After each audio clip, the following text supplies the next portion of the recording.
So last year, someone kind of said to me that big data was kind of going to be the death of the need for social scientists. And I was kind of sort of slightly aggrieved by that, being a social scientist, and got a bit defensive as well.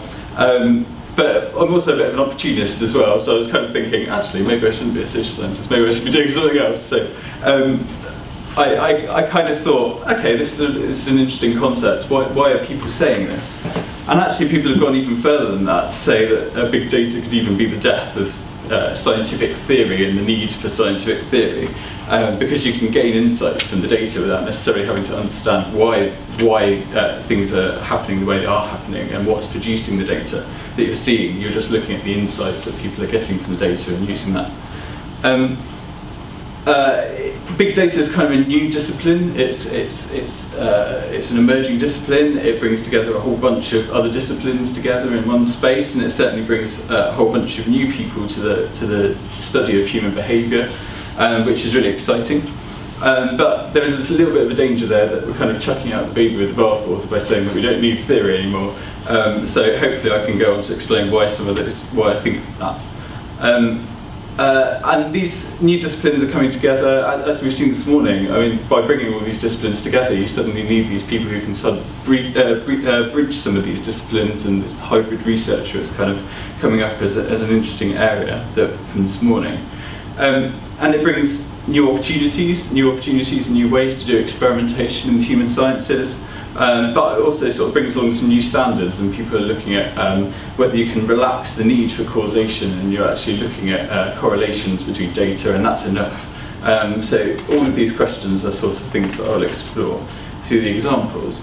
I've chosen a couple of examples of social media data and big data analysis to kind of illustrate some of these points, to look at some of the links, to try and forecast real-world behaviours from some of the data that's online. And hopefully I'll try and argue that we shouldn't just in theory, it's quite useful. We've spent a lot of time coming up with it, so I think it's really valuable. But in certain circumstances, we may be able to use data and use insights without necessarily having to go to the nth degree of trying to prove certain theories.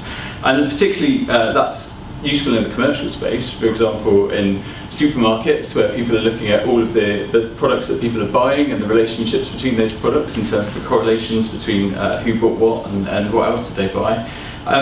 But in that sort of space, there's a lot less risk. I mean, if I put some carrots next to some champagne because I thought those two people, one person would buy both of those products, actually, there's no risk if I get it wrong, because I can kind of next week I can split them up and do something different if it didn't have any impact on my sales. But in this space, in the military space, in the government space, there's a whole bunch of implications that you can't get away from, and there's obviously some needs to go beyond simple correlations to something a bit more causative. So the two examples I've chosen, the Google flu trends and my own attempts at trying to look at the relationship between social media and revolutionary behaviour. I would say that neither is a particularly shining example of how to do this, but they will certainly at least show some of the lessons that can be learned from trying to do some of this stuff. It would have been better if it had kind of managed to find a way to tie in with some of the existing reporting methods and looked for ways that it could add something that perhaps the original methods couldn't add. So there was a gap there that how does it really support the existing techniques that are out there. So for the second case study, this was an attempt to kind of look at the relationship between social media data on Twitter and revolutions and social actions. Again, it's had some challenges, and it's certainly not an easy problem to solve and to look at, but it's certainly interesting to try it and see what happens. But the aim was to say that basically governments at the moment all forecast instabilities based on a bunch of structural factors like the level of unemployment and economic factors that go into their models that allows them to make a risk assessment about whether they want to intervene in a particular area of the world. Since the Arab Spring kind of caught people a little bit off guard, and it happened very quickly. People weren't necessarily looking in the areas that it kicked off in. So there was kind of a need to look at whether there's anything that real-time forecasting can do to complement some of those structural predictions. So we looked at social media channels because we thought that was kind of quite a nice, it's data that people are creating themselves, so in theory it should link somehow to their actions that they're taking. But as you can see on the right, I mean, there's two graphs there that look at, the blue line is the blue line is the volume of tweets, and the pink line is the scale of protests. So what you can see is that the scale of protests doesn't necessarily follow the volume of tweets very much. Actually, the volume of tweets kind of goes up, particularly after an incident, for example, when Ben Ali left the country. So that top graph, the big peak is after the president has left the country. And that seems to be more less linked to the actual number of people on the street, which is kind of interesting. So what we did was we went back to theory and we started saying, well, the sociological theory says that these factors are useful to in the dynamics of the revolution. So can we create a model that tries to model the dynamics of the revolution and look at when revolutions tip over and become turning points and leaders are ousted. Create a classifier on that basis, and then try and go back to the original data and say, well, was that a useful thing? Did that theory that we just built up, can we actually see that in some of the data that we're looking at? So we've got this sort of two approaches. We used the data that we had to look for some signals, but we also used theory to try and expand on that data and try and build the theory as we were going as well. And we had some success. We certainly had some success in terms of being able to distinguish between different types of system in how likely it was to tip over and become unstable. But when we get to the social media data, you tend to find that finding the signal is really challenging, because not only are you trying to filter down from, we were trying to filter down from about 4 terabytes of data down to what was a useful signal, which was about 10 megabytes worth of data. So massive data reduction challenge there. To try and even find a signal. And then when you do find the signal, you find that actually the signals within a revolution have a number of different functions. So that some of them are about mobilization, some of them are about reporting live events, some of them are about solidarity and emotions and just expressing things and really understanding events post that they've happened.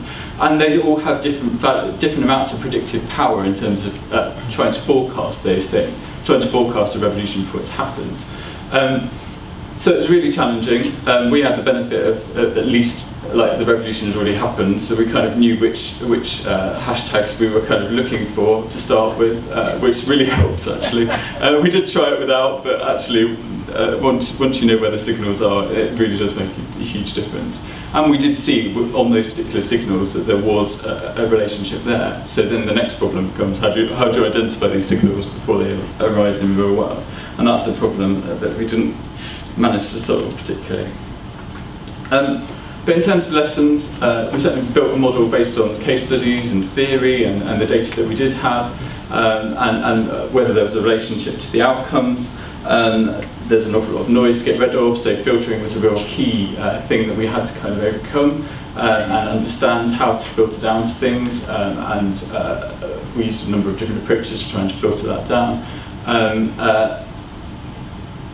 In terms of the work, I mean, it certainly demonstrates that there's an interesting kind of parallel between model-driven approaches. So in this case, we had a very strong model of what a revolution looked like and how it developed. And the using of that to try and underpin the data analysis, which really helped us to try and find what we were try and find things that were useful, that we were looking for.